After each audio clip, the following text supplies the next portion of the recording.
Bertemu lagi dalam CRY News Channel. Sebelum itu jangan lupa subscribe, like, dan share.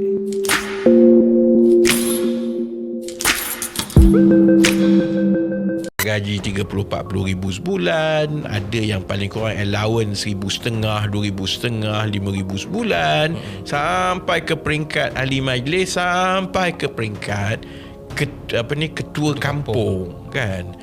Dia orang ni beribu-ribu tau jumlah dia. Wakil rakyat dia saja ada kat 200 orang lebih. Kemudian kalau campur dengan ahli majlis, kalau campur dengan ketua-ketua kampung, kalau campur dengan, dia panggil apa, bukan JKK sekarang, dia panggil apa, MPKK. Campur dengan MPKK-nya lagi. Kemudian campur dengan pembantu-pembantu menteri lagi. Paling kurang you are looking at 700-800. Saya tak rasa mereka sanggup buta-buta melepaskan jawatan mereka. Jadi it's logical for them to reason it out among themselves bahawa is better untuk kekal dalam kerajaan dan menggunakan apa-apa kuasa dan pengaruh yang ada dalam kerajaan ini untuk reverse the situation, ataupun paling kurang untuk protect undi mereka saja.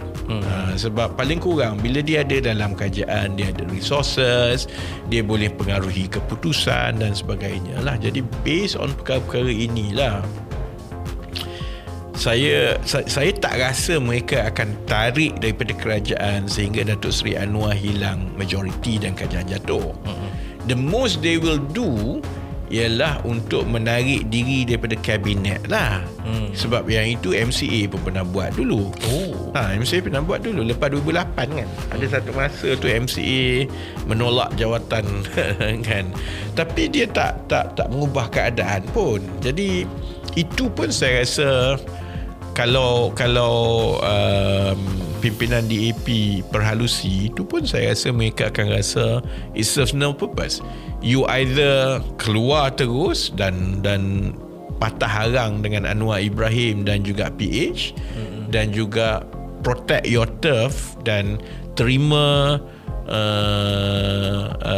masa depan sebagai pembangkang, tapi paling kurang you tak kena wipe out macam MCA, ataupun you stay kan. Saya tak rasa being in between, iaitu menyokong Datuk Seri Anwar sebagai Perdana Menteri dan dalam PH tapi kami tak terima jawatan. I mean what purpose will that serve kan. Jadi akhirnya saya rasa sebab itu Datuk Seri Saifuddin nampak macam yakin lah kan.